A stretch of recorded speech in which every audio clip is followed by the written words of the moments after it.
Psikologi komunikasi. Mengapa kata-kata bisa mengubah segalanya? Komunikasi bukan sekadar berbicara atau mendengar. Lebih dari itu, komunikasi adalah seni memahami dan memengaruhi. Pernahkah kamu merasa salah paham dalam percakapan? Atau bertanya-tanya mengapa sebagian orang bisa dengan mudah meyakinkan orang lain, sementara sebagian lagi sulit didengar?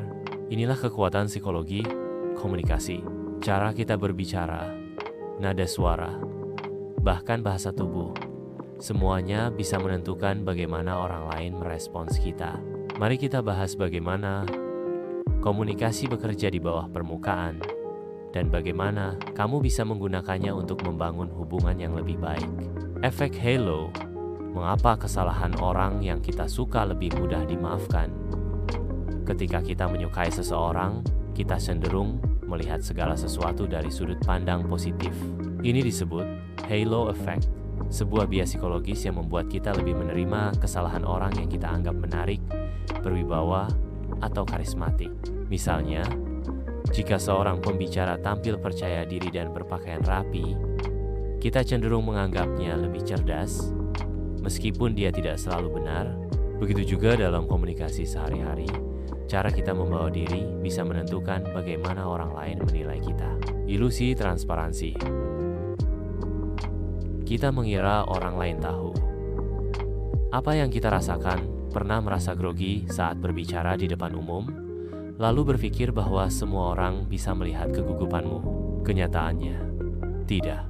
Ini disebut illusion of transparency, di mana kita cenderung melebih-lebihkan seberapa jelas emosi kita terlihat oleh orang lain. Dalam komunikasi, kita sering menganggap orang lain memahami maksud kita, padahal belum tentu. Inilah mengapa banyak konflik terjadi akibat kesalahpahaman. Jadi, jika ingin dipahami, jangan hanya berharap orang lain akan mengerti perasaanmu. Sebaliknya, jelaskan dengan jelas dan gunakan bahasa yang mudah dimengerti. Kekuatan bahasa tubuh, apa yang tidak kita katakan lebih berarti. Ketika berbicara, kata-kata hanya menyampaikan sebagian kecil pesan kita. Mayoritas komunikasi terjadi melalui bahasa tubuh. Gerakan tangan, kontak mata, dan ekspresi wajah bisa mengubah makna dari kata-kata yang kita ucapkan.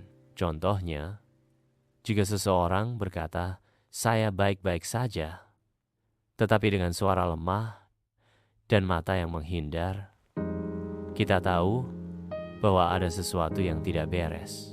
Itulah mengapa dalam komunikasi, kita harus memperhatikan bukan hanya apa yang dikatakan, tetapi juga bagaimana itu disampaikan.